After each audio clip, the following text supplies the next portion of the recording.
Hello everybody. I'm going to be testing Bitdefender Internet Security 2010, which is relatively new. It came out of beta during the summer. So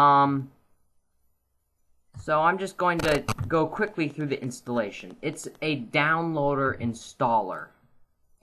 So it took a while to download. I'm guessing about 80 megabytes of files. From Bitdefender server, via downloader. And, so it probably puts them in a temp location, if I take a look.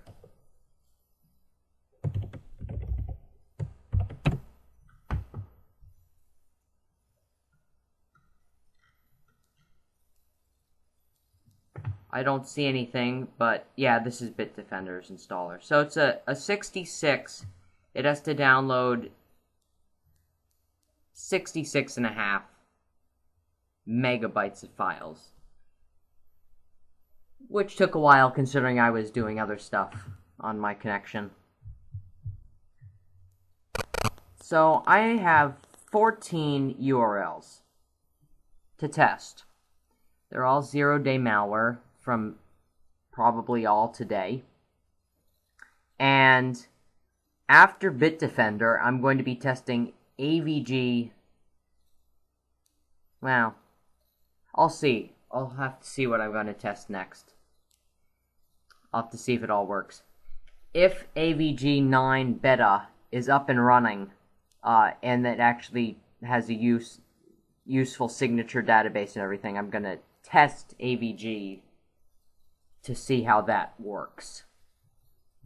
With the same 14 links. So you get to compare. I'm going to pause the video right now to save some time and just let Bitdefender finish installing. So I'll be right back. All set right here.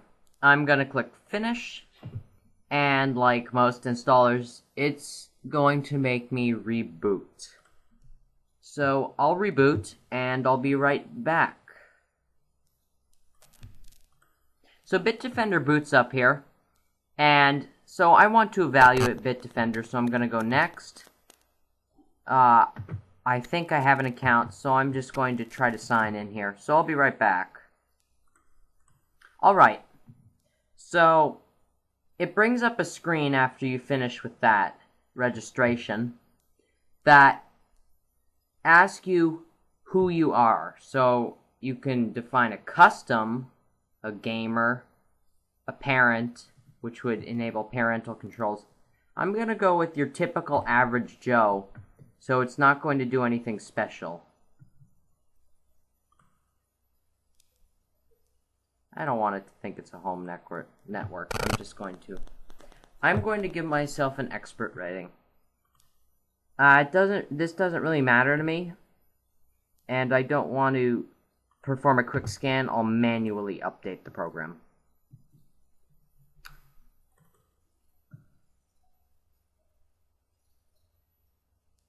So if we go into here,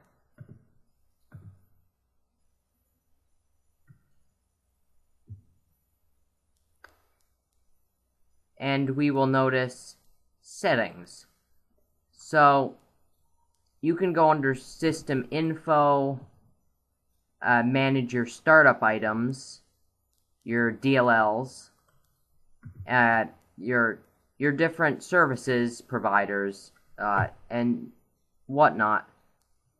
So you can configure things, I believe.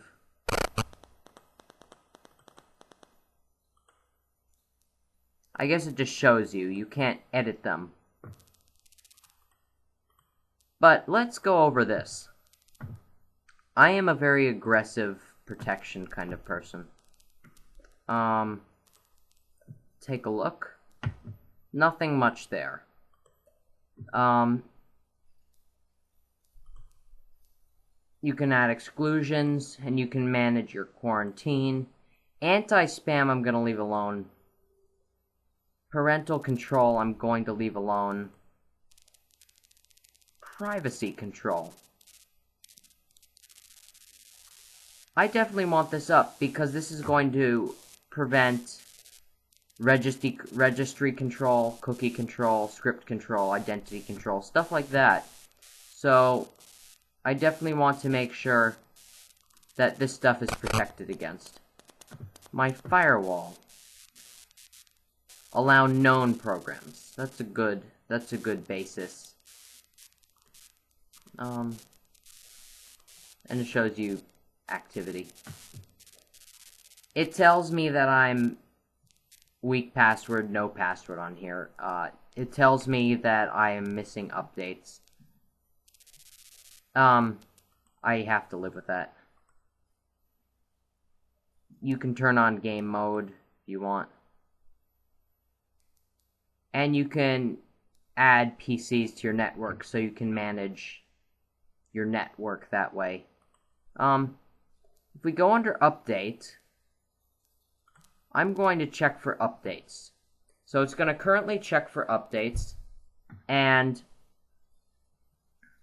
so I'm going to let it update the program, definitions and everything. So I'll be back when this is done. Oh, I guess when you download the program, there is no update, because when it downloads signatures too, or whatever. That's my guess, or it already updated. So I'm gonna stop the video now and move on to the next part, which is testing my URLs.